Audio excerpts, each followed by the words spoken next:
J'ai été continuellement consterné par les bêtises pseudo-scientifiques filées par les experts autour des structures anciennes. Je suis tout particulièrement agacé par la montagne d'ordures de la taille de l'Everest qui a été publiée au sujet de la Grande Pyramide. Les anciens Égyptiens nous ont laissé des dossiers complets sur tout, des mariages aux mauvaises récoltes, mais pour une raison mystérieuse, ils n'ont pas pris la peine de produire un seul papyrus expliquant comment les pyramides ont été construites, quand et par qui. Les archéologues se sont donc livrés à un grand jeu de devinettes pendant des siècles, ignorant souvent tous les faits connus dans leur lutte pour étayer leurs propres hypothèses. Les gribouillages sur des pierres aléatoires, des graffitis laissés par d'anciennes bandes de travailleurs, ont souvent été acceptés comme preuve concluante de l'identité des occupants du tombeau. Le dessin d'une horde d'ouvriers tirant une énorme statue avec des cordes est considéré comme une preuve de la façon dont les énormes pierres des pyramides étaient déplacées. Le travail de la Grande Pyramide est impressionnant et généralement supérieur à celui des autres pyramides. On a beaucoup parlé du fait que le plus gros bloc de la pyramide pèse environ 80 tonnes et la question reste posée.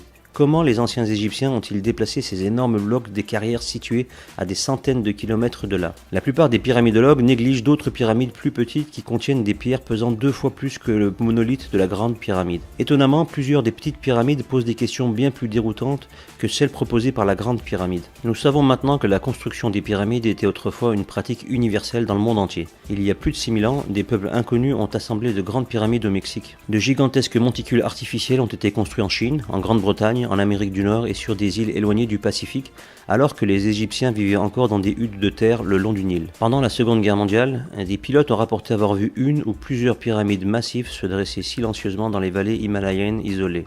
La plupart de ces premiers monticules ont été construits lentement, par couches, sur une longue période de temps.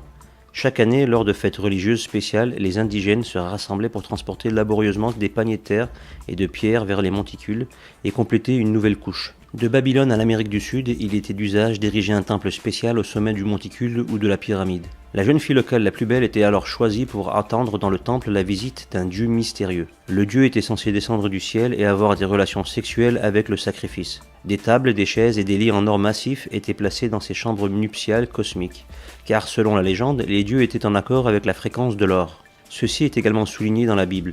Les tribus errantes d'Israël se sont donné beaucoup de mal pour construire des objets en or qu'elles laissaient aux dieux sur les sommets des montagnes. Les enfants nés de liaisons surnaturelles se voyaient attribuer un statut spécial en tant que souverains. Ils étaient des dieux-hommes aux yeux de leurs adeptes. Qui étaient donc ces dieux sexy d'antan? Étaient-ils des astronautes d'une autre planète qui voyaient notre monde comme une sorte de Playboy Club céleste? L'or dans tout le monde antique était considéré comme un métal sacré. Les dieux nous ont mis au travail pour extraire ce minerai de l'Afrique jusqu'au Brésil. Nous avons fabriqué ces objets sacrés à partir de ce métal et nous les avons laissés dans les temples et les tombes où, soi-disant, les dieux sont apparus et les ont emportés. Dès le début, l'homme a été utilisé comme de la main-d'œuvre esclave afin de fournir aux divinités l'or et les femmes qu'elles consommaient avec avidité. Cette idée est universelle dans d'innombrables légendes de toutes les régions du monde.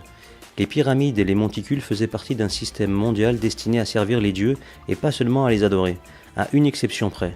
Pour autant que nous sachions, les pyramides égyptiennes ne faisaient pas partie de ce système. Il n'existe aucune trace indiquant que des vierges égyptiennes étaient laissées dans les chambres des pyramides, entourées de meubles en or, pour attendre l'arrivée d'un astronaute en manque de sexe. Le résidu de ces anciennes croyances est toujours présent. Nous équipons encore nos églises d'objets en or et nous embellissons même leurs plafonds avec de la feuille d'or. Les empereurs et les rois de nombreuses régions du monde, comme le Japon par exemple, se disent encore les descendants directs des anciens dieux du ciel. Sur une longue période, le système des temples a dégénéré et la démonologie est intervenue. Les jeunes filles se faisaient désormais découper le cœur par des prêtres aux yeux sauvages sur les marches des anciennes pyramides. Certaines cultures sacrifiaient des animaux.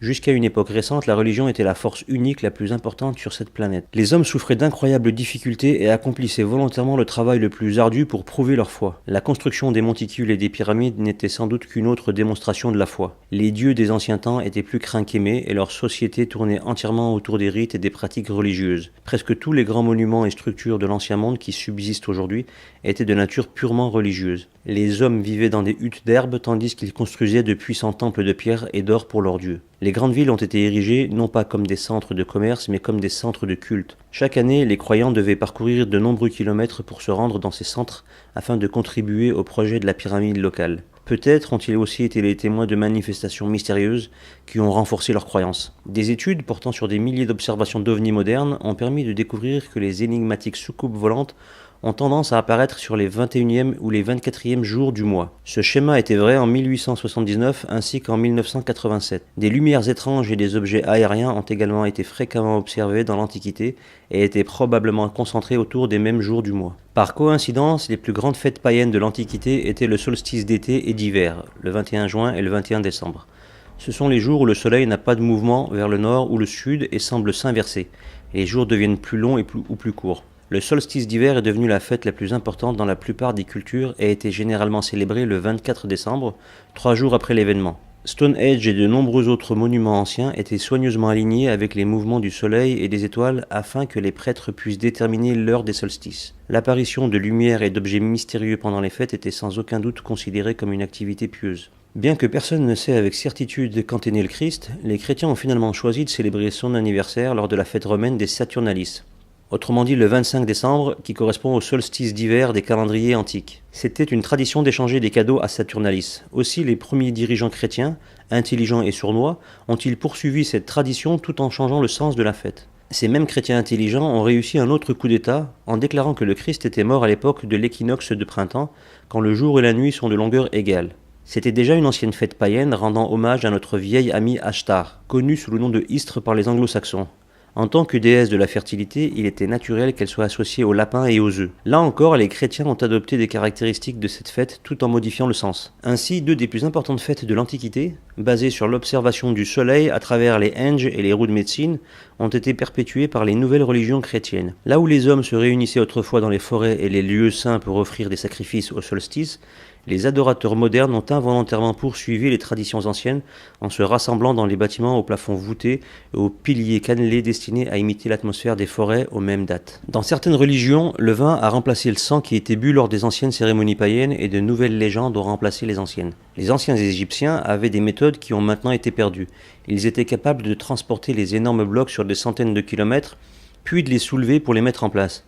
Les mêmes méthodes ont peut-être été utilisées pour déplacer les pierres géantes de Stonehenge en Angleterre et les blocs de construction des mystérieuses structures trouvées dans les Andes en Amérique du Sud. Il devait y avoir une seule culture mondiale à un moment de l'histoire ancienne. Nous faisons une grande injustice à nos ancêtres en désignant un projet solitaire, la Grande Pyramide, comme méritant notre admiration. Une chose ou une autre a inspiré les anciens à réaliser des prouesses de construction incroyables. La source de cette inspiration était-elle les apparitions divines ou les astronautes venus de tout le cosmos? Toute l'humanité a-t-elle été un jour l'esclave de ces dieux mystérieux? Dans le langage ésotérique de la communauté du renseignement, un dormeur est un espion qui est délibérément maintenu inactif pendant des années tout en vivant sous couverture profonde. Il ou elle reste sur la liste de paye mais ne fait pas de véritable espionnage jusqu'à ce que finalement, parfois des années après, l'organisation ait un besoin particulier. Par exemple, il a récemment été révélé qu'un espion est-allemand avait été envoyé en Allemagne de l'Ouest pour y vivre et accomplir une mission spécifique. Son travail consistait à former sa propre fille de 5 ans et à la promouvoir, une fois qu'elle aurait grandi, à un poste de secrétaire dans un bureau du gouvernement ouest-allemand. Cela semble incroyable, mais ce genre de planification et de manipulation à long terme est courant dans le monde obscur de James Bond, celui du renseignement et de l'espionnage. Les dormeurs sont implantés dans toute notre société. Certains vivent et travaillent dans une communauté pendant 20 ans ou plus, acceptés par tous comme enseignants, journalistes ou hommes d'affaires, tirant un chèque mensuel d'une agence en plus de leurs revenus réguliers, et attendent le jour où ils pourraient être soudainement appelés à ouvrir un coffre-fort, à prendre des photos furtives, ou même dans des cas extrêmes, tirer sur quelqu'un entre les deux yeux. Candy Jones, le célèbre mannequin, la star des talk-shows radio de New York, était une dormeuse d'un genre légèrement différent. Grâce à l'hypnose et aux drogues, la CIA l'a transformée en espionne sous couverture. Elle a été envoyée en mission dans un état de transe, utilisant un faux nom, et même, croyez-le ou non, une fausse personnalité qui lui a été donnée par des techniques de lavage de cerveau. À son retour de ses missions, elle a repris sa vie et sa personnalité, et n'a plus aucun souvenir de ses escapades d'espionne. Elle a été victime d'une pratique de renseignement qui a été utilisée pendant 40 ans. Dans les années 1960, j'ai découvert à mon grand étonnement que les dormeurs sont fréquents dans le phénomène des ovnis. Comme Candy Jones, les gens ordinaires déclarent être employés pour affecter toutes sortes de missions, mais n'ont aucun souvenir conscient de ces missions lorsqu'ils retournent à leur vie normale. Dans la terminologie des contacts, on dit qu'ils ont été utilisés. Comme tous les contacts, ces dormeurs ont deux caractéristiques importantes. Ils ont des capacités psychiques latentes ou actives et ils sont très influençables, c'est-à-dire qu'ils sont facilement hypnotisés. Très souvent, comme je l'ai souligné dans mes différents articles et livres, un faux souvenir ou une confabulation est planté dans leur esprit pour rendre compte des périodes pendant lesquelles ils ont été utilisés. Une personne qui n'a aucun souvenir d'une semaine, par exemple, revient avec la vive impression qu'elle a été emmenée sur une autre planète. L'esprit humain est tel que des couches peuvent être déposées dans l'inconscient. La confabulation remplit la couche supérieure tandis que les souvenirs des impressions sensorielles de l'expérience réelle sont cachés dans une couche plus profonde. Un chercheur inexpérimenté utilisant l'hypnose n'atteint que la confabulation de surface et ne tente même pas d'atteindre les couches inférieures. Une fois que l'amateur a ramené la confabulation à la surface, la couche cachée est enterrée plus profondément que jamais et devient presque impossible à atteindre. Comme dans le renseignement conventionnel produit à la Candy Jones, le dormeur doit d'abord être hypnotisé ou drogué pour entrer dans une transe profonde. Les transes suivantes sont facilement induites par un déclencheur. Les déclencheurs peuvent prendre de nombreuses formes. Un son à une hauteur spécifique peut faire basculer la victime en transe. De tels sons peuvent même être transmis par téléphone. Des lumières clignotantes selon un schéma spécifique peuvent très bien faire l'affaire. Ou même un simple mot ou une commande peut être utilisé. Après que le docteur Benjamin Simon ait hypnotisé Betty et Barney Hill, il a pu les mettre dans un état hypnotique en disant simplement « Transe, Barney ». Madame Nebel entrait souvent en transe spontanément lorsqu'elle se regardait dans un miroir. Dans d'innombrables enregistrements d'OVNI, nous constatons que le matériel caché a en fait pris le dessus sur l'esprit conscient, amenant la personne contactée à assumer une personnalité entièrement nouvelle et, dans des cas extrêmes, à se déclarer être une personne de l'espace. Ce qui est effrayant dans tout cela, c'est que chaque nouvelle vague d'OVNI peut amener plus de gens sous le contrôle caché de ce phénomène. Nous n'avons aucun moyen d'estimer combien de dormeurs il peut y avoir après 40 ans d'observation d'OVNI, et nous n'avons aucun moyen de découvrir les déclencheurs utilisés. Nous pouvons dire que presque chaque personne qui développe une obsession pour les OVNI a été soumise à une forme ou à une autre de traitement à un moment donné de sa vie. Il y a quelques années, la communauté du renseignement a découvert des moyens de produire les mêmes effets par l'hypnose, les drogues et les techniques de lavage de cerveau. Mais il est très peu probable, voire totalement impossible, qu'une nation puisse ou veuille utiliser ces méthodes sur des populations entières. Ce sont peut-être les études de la CIA sur les contacts avec les ovnis qui leur ont donné l'idée et qui ont conduit à la création de dormeurs comme Candy Jones.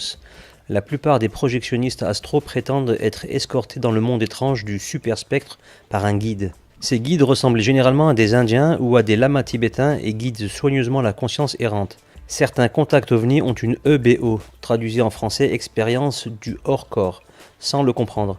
Seuls dans une forêt ou un désert, ils ont été zappés par l'énergie du super-spectre, sont tombés en transe et leur conscience a été conduite dans la zone crépusculaire par des êtres étranges qui se sont fait passer pour des hommes de l'espace. Bien que l'expérience ait semblé très réelle à la personne contactée, il s'agissait d'une aventure mentale subjective sans effet tangible sur leur corps envoûté.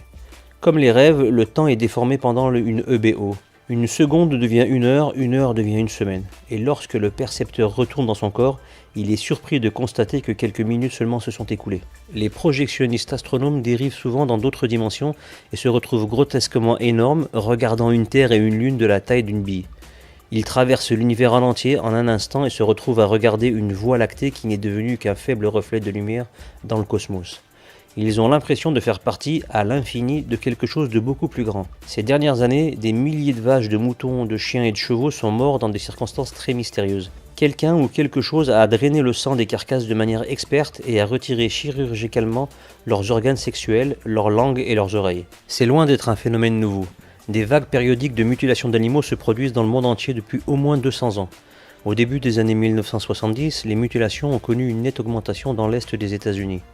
Les agriculteurs en colère en Pennsylvanie ont tenu des réunions pensant qu'ils avaient affaire à des voleurs de bétail. Et en 1975, plusieurs États du Midwest et de l'Ouest étaient dans un tumulte similaire. L'abattage insensé a atteint un sommet cet été-là et les autorités locales ont conclu qu'elles avaient affaire à une bande secrète d'adorateurs du diable.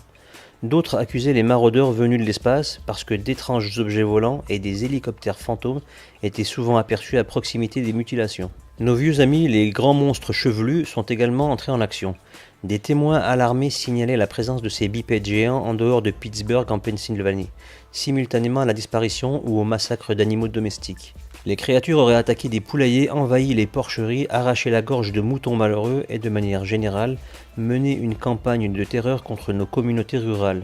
En janvier 1976, de nombreux résidents du Texas spéculaient sur le fait que leur épidémie de mutilation d'animaux était liée aux apparitions du Big Bird, qui terrorisait les résidents de la communauté Chicanos autour de Brownsville. L'oiseau, certains témoins fiables l'ont décrit comme ressemblant à un ancien ptérodactyle, avait été vu sporadiquement depuis 1945.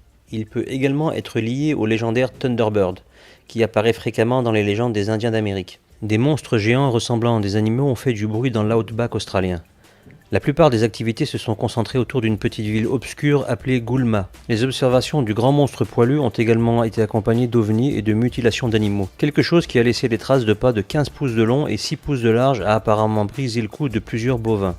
Plusieurs chiens ont également été tués ou ont disparu. Les monstres poilus ont été vus à plusieurs reprises par des témoins fiables en mai 1975, lorsque des mutilations animales ont atteint des proportions épidémiques. Les observations de soucoupes volantes ont atteint un pic à la même époque à Goulma, Wellington, Jerry et Gulgong en Nouvelle-Galles du Sud. À l'autre bout du monde, dans la province de Södermanland en Suède, les agriculteurs ont été pris d'assaut par une soudaine épidémie de mutilation au printemps 1976. Comme dans les cas américains, les mutilateurs ont ignoré les morceaux de viande comestibles et ont retiré les organes inutiles comme le cœur et les organes sexuels. Dans presque tous les cas, les carcasses avaient été vidées de leur sang. De nombreux monstres poilus ont également été observés en Suède et bien sûr les soucoupes volantes sont un spectacle familier dans les provinces peu peuplées au nord du cercle arctique. Alors que j'enquêtais sur les mutilations d'animaux au milieu des années 60, j'ai été perplexe devant l'absence constante de sang. Un animal fraîchement tué saigne abondamment et il devrait toujours y avoir des traces sur le sol, l'herbe et les environs. Les mutilateurs fantômes accomplissent l'impossible. Ils parviennent à tuer et à découper leurs victimes sans verser une goutte de sang. Plus bizarre encore, ils parviennent à drainer tout le sang des carcasses sans laisser une seule trace de piqûre révélatrice. Des vétérinaires et des pathologistes expérimentés ont minutieusement examiné le corps des animaux mutilés, sans trouver autant qu'une ponction ou une incision chirurgicale sur la carcasse exsangue. Une théorie courante suppose que les animaux sont d'abord abattus par un pistolet tranquillisant. Ces armes sont rares, leur utilisation nécessite une certaine formation et elles utilisent un agent tranquillisant à base de nicotine. Des traces de nicotine doivent être présentes dans divers organes, même si le sang a été prélevé.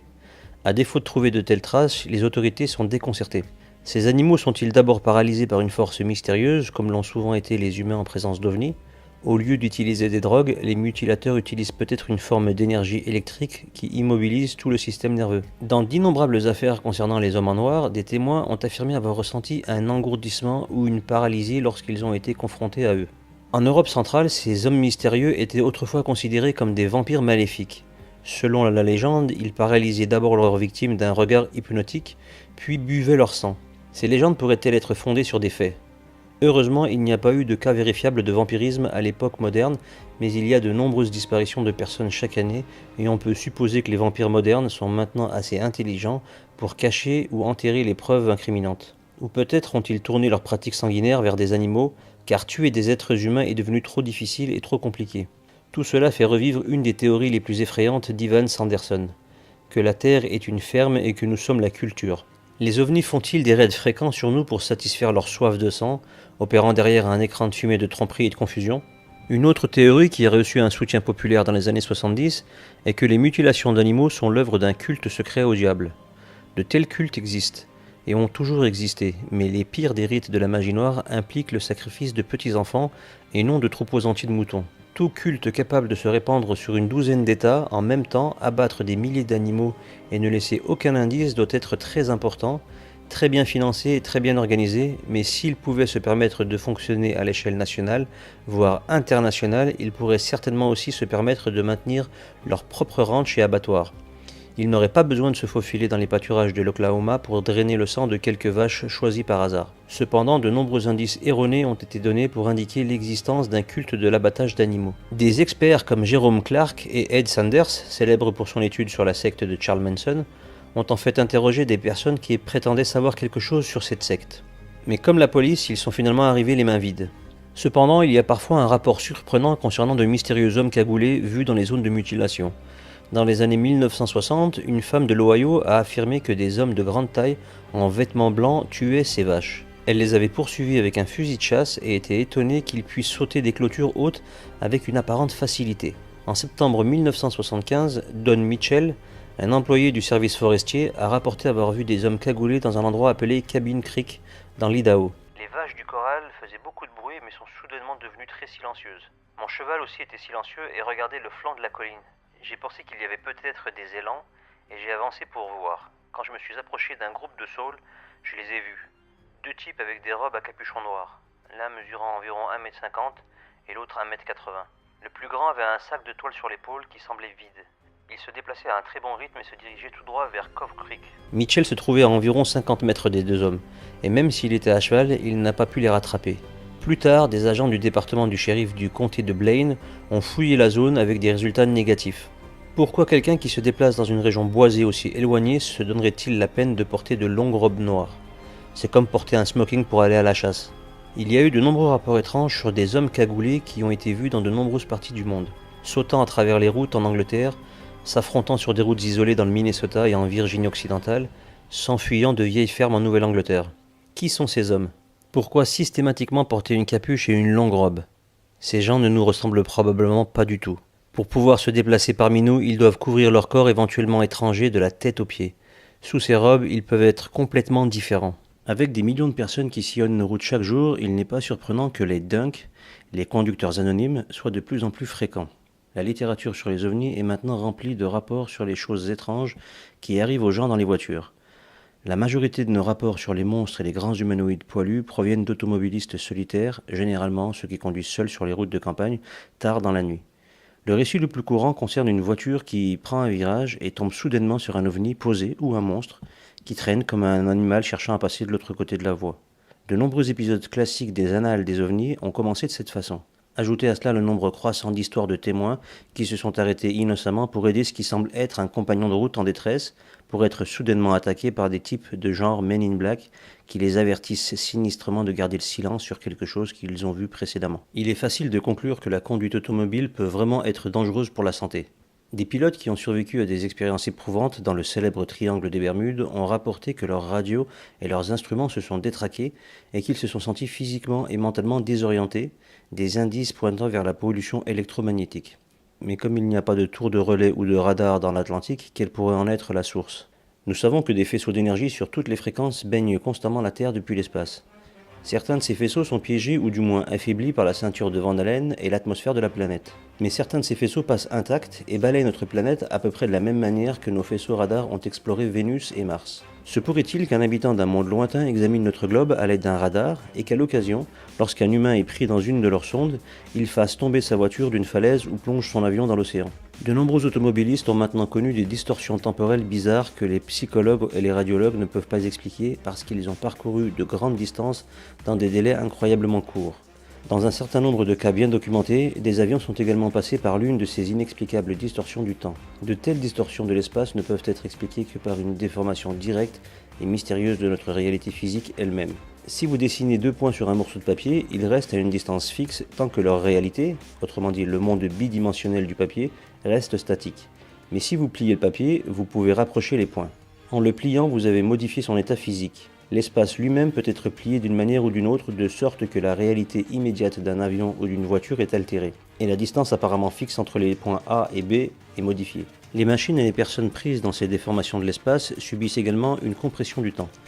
Il est maintenant prouvé que certains ovnis sont entourés d'un champ de force qui exerce une forte influence sur les coordonnées spatio-temporelles de notre réalité. Il ne s'agit pas d'une attraction gravitationnelle au sens où on l'entend, mais elle possède certaines des caractéristiques de la gravité. Nous pouvons théoriser qu'un dunk se produit lorsqu'un objet en mouvement entre dans la périphérie d'un tel champ. Un objet stationnaire, en revanche, pourrait ne pas être physiquement affecté lorsque vous pliez le papier. De plus l'accélération de l'objet est importante, plus le changement est important lorsqu'il passe à travers la chaîne. Ainsi, un avion en réaction subira un changement plus important dans l'espace et dans le temps qu'une voiture en pleine vitesse. Un être humain debout ou marchant dans la même zone déformée subira un changement beaucoup moins prononcé. Il peut ne perdre que 5 minutes environ et ne parcourra que quelques mètres. Une voiture se déplaçant dans la même zone déformée peut perdre 20 ou 30 minutes et parcourir plusieurs kilomètres. Une balle passant à travers la chaîne pourrait théoriquement parcourir des milliers de kilomètres et retomber au sol des jours après avoir été tirée. Certains des objets répartis qui apparaissent continuellement, soudainement et inopinément peuvent être les sous-produits de ces chaînes. Si les soucoupes volantes sont généralement à l'origine des dunks, il est possible que ces distorsions errantes soient un phénomène naturel et que les ovnis aient appris à les utiliser. Si nos scientifiques se mettaient au travail et se rendaient sur le terrain pour étudier ces choses, nous pourrions trouver un moyen de tirer parti de ces anomalies naturelles. Nous pourrions découvrir que nous pouvons les prendre en stop et voyager de New York à Los Angeles en quelques secondes. L'endroit logique pour commencer de telles recherches est l'une des centaines de routes mystérieuses comme l'Interstate 15 de l'Idaho. Peut-être que si vous pouvez apprendre pourquoi les conducteurs parfaitement compétents sortent soudainement de la route, nous pouvons aussi apprendre comment éliminer complètement les routes. Les compagnies pétrolières n'apprécieraient pas du tout, mais le monde de Star Trek est peut-être au coin de la rue ou au prochain virage de la chaîne. L'homme est pris comme un pion dans un jeu d'échecs céleste, sombre et interdit.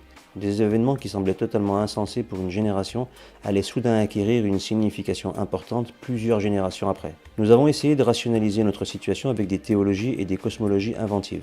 Nous avons réécrit l'histoire jusqu'à ce qu'elle corresponde à nos idéaux et dissimule nos motivations souvent hideuses.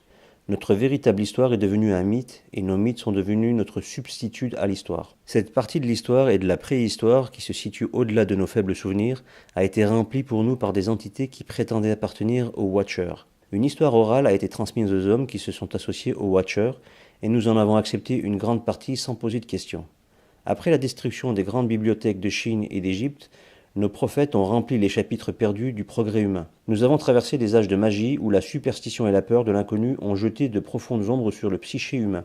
Plus tard, lorsque nous avons embrassé à nouveau les seigneurs cosmiques et sommes devenus les esclaves de l'âge des ténèbres, nous avons réécrit l'histoire. En 1848, nous avons commencé la longue et douloureuse évasion du système Dieu-roi et sommes entrés dans l'ère industrielle moderne. Les idéologies politiques ont remplacé la religion en tant que force qui nous animait, et les anciens dieux sont devenus brumeux et mythiques tandis que les nouveaux dieux, les prétendus êtres venus de l'espace, apparaissent dans nos champs agricoles.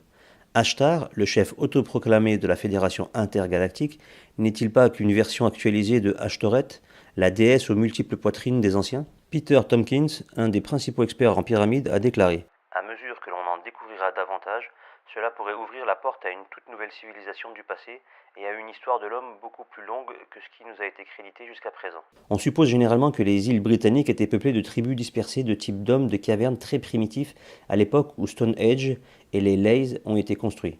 Les Lays sont des lignes droites supposées reliant trois sites préhistoriques ou antiques ou plus, parfois considérées comme lignes d'une ancienne piste et associées par certains à des lignes d'énergie et à d'autres phénomènes paranormaux. Pourtant, de récentes études informatiques ont montré que Stonehenge était une structure très sophistiquée, construite par quelqu'un ayant une connaissance moderne de l'astronomie. Ce n'est guère l'œuvre d'hommes des cavernes. Et les digues étaient déjà anciennes lorsque les Romains ont envahi le site. En fait, les Romains ont construit certaines de leurs routes le long des anciennes Lays. La Grande Pyramide existait peut-être déjà au moment de la formation des premiers empires égyptiens, tout comme les grands tertres d'Amérique du Nord et du Sud étaient déjà là lorsque les premiers Indiens sont arrivés sur les lieux. La question qui reste sans réponse est la suivante. Qui a précédé l'homme moderne et que lui est-il arrivé ? Une seule certitude, ils ont été inspirés par quelque chose ou quelqu'un pour construire de grands marquages au sol qui ne peuvent être vus que depuis les airs. Les Lays d'Angleterre étaient passés inaperçus pendant des centaines d'années jusqu'à ce que M. Watkins les aperçoive du haut de sa colline. Depuis lors, les relevés aériens ont permis de découvrir des figures gigantesques taillées dans les collines et les vallées de Grande-Bretagne. Aux États-Unis, de nombreux grands monticules de l'Ohio, du Minnesota et du Mississippi sont construits pour ressembler à des figures de serpents et d'éléphants. Les bêtes ont disparu en Amérique du Nord depuis plusieurs milliers d'années. Encore une fois, vous pourriez vous tenir au sommet d'un de ces monticules et ne jamais reconnaître sa véritable forme. On ne peut les voir que depuis les avions. De la Floride à la Californie, il existe des motifs complexes de lignes découpées dans le sol et visibles uniquement depuis les airs. Tout comme les étonnantes lignes de Nazca dans le désert péruvien, forment des araignées, des serpents et d'autres animaux ne peuvent être reconnus que depuis un avion. Pourquoi nos anciens ancêtres ont-ils consacré tant de temps et d'énergie à la construction de ces monticules et dessins apparemment sans valeur ? Jusqu'au voyage aventureux de Marco Polo, la Chine était très isolée du monde occidental. Il n'y avait pas de communication entre la Chine ancienne et la Grande-Bretagne ancienne, et pourtant, ces deux pays très éloignés l'un de l'autre entretenaient des légendes identiques de grands dragons. Le long des terres anglaises, d'innombrables églises et monuments ont été érigés pour commémorer les batailles historiques avec des dragons féroces, des animaux hideux qui étaient décrits de la même manière que les dragons chinois. Mais la tradition chinoise du dragon va au-delà des simples combats avec des animaux sauvages. Les Chinois ont tracé des chemins de dragons en notant que des objets volants étranges apparaissaient année après année, suivant le même itinéraire. Ces routes devinrent sacrées, et les personnes de haut rang furent soigneusement enterrées dans des monticules plantés le long de ces routes. Les Chinois ont également développé leur concept complexe du yin et du yang, croyant que les courants électromagnétiques ou les champs de force suivaient des lignes spécifiques.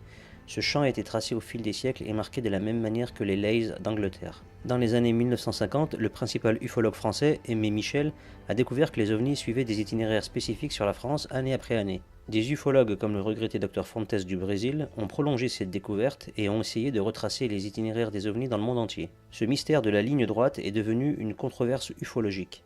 Certains scientifiques disaient que cela marchait, d'autres appelaient cela de la foutaise. Ici, aux États-Unis, on a remarqué que les ovnis semblaient apparaître fréquemment dans les zones de monticules de l'Ohio et semblent même traverser des lignes entre ces zones. Cette planète est entourée d'un champ magnétique qui suit différents parcours dans différentes parties du monde. Les endroits marqués par des anomalies magnétiques et des déviations de la boussole semblent connaître plus d'observations d'ovnis que les endroits où le magnétisme naturel est plus normal. Plus curieux encore est le fait que de nombreux temples anciens, tant en Orient qu'en Occident, ont été soigneusement construits directement sur des anomalies magnétiques. Comment les peuples anciens ont-ils localisé ces endroits? Leur science était-elle aussi avancée que la nôtre? Il se pourrait qu'ils aient localisé ces lieux par la seule observation, en étudiant les vols d'objets mystérieux siècle après siècle, jusqu'à ce qu'ils aient déterminé leurs itinéraires exacts et qu'ils aient pu marquer les endroits où ces itinéraires se croisent. Ont-ils ensuite disposé des dessins au sol pour guider ces visiteurs aériens ou leur rendre hommage d'une manière ou d'une autre? Des preuves que les peuples anciens avaient une connaissance incroyable de l'astronomie ont été trouvées dans le monde entier. Les calendriers de pierre trouvés en Amérique du Sud sont précis jusqu'à la virgule. D'anciennes archives du Moyen-Orient révèlent des connaissances qui n'auraient pu être acquises qu'en utilisant des télescopes et des instruments sophistiqués. Les systèmes complexes de laser de la Grande-Bretagne et de la Chine prouvent que les peuples anciens en savaient autant ou plus sur le champ magnétique terrestre que nous-mêmes. De nombreuses légendes des premiers hommes suggèrent que le peuple du ciel, qui a autrefois visité la Terre, nous a enseigné les rudiments de l'agriculture et de l'astronomie. Ces dieux mystérieux avaient une telle importance dans la vie des anciens que les seules traces qui restent de certaines civilisations anciennes sont les monuments et les temples en pierre construits en hommage aux dieux. Est-il possible que ces gens du ciel aient pu tromper les premiers hommes pour qu'ils construisent des balises pour les aider dans leur sortie sur cette planète? Les lasers étaient sans valeur en tant que route, mais ils indiquaient le flux des courants magnétiques. Le vaisseau du peuple du ciel dépendait-il de ces courants comme un planeur dépend des courants aériens? Avons-nous cartographié toute cette planète pour satisfaire les besoins des mystérieux dieux aériens? Le Dr Reich est peut-être sur la bonne voie. Il y a peut-être des forces qui nous entourent et qui étaient bien connues des peuples anciens, qui ont été définies de façon vague dans l'art mathématique de l'astrologie et qui sont une partie essentielle du mystère des ovnis. Que se passerait-il lorsque nous connaîtrons enfin les réponses à ces énigmes?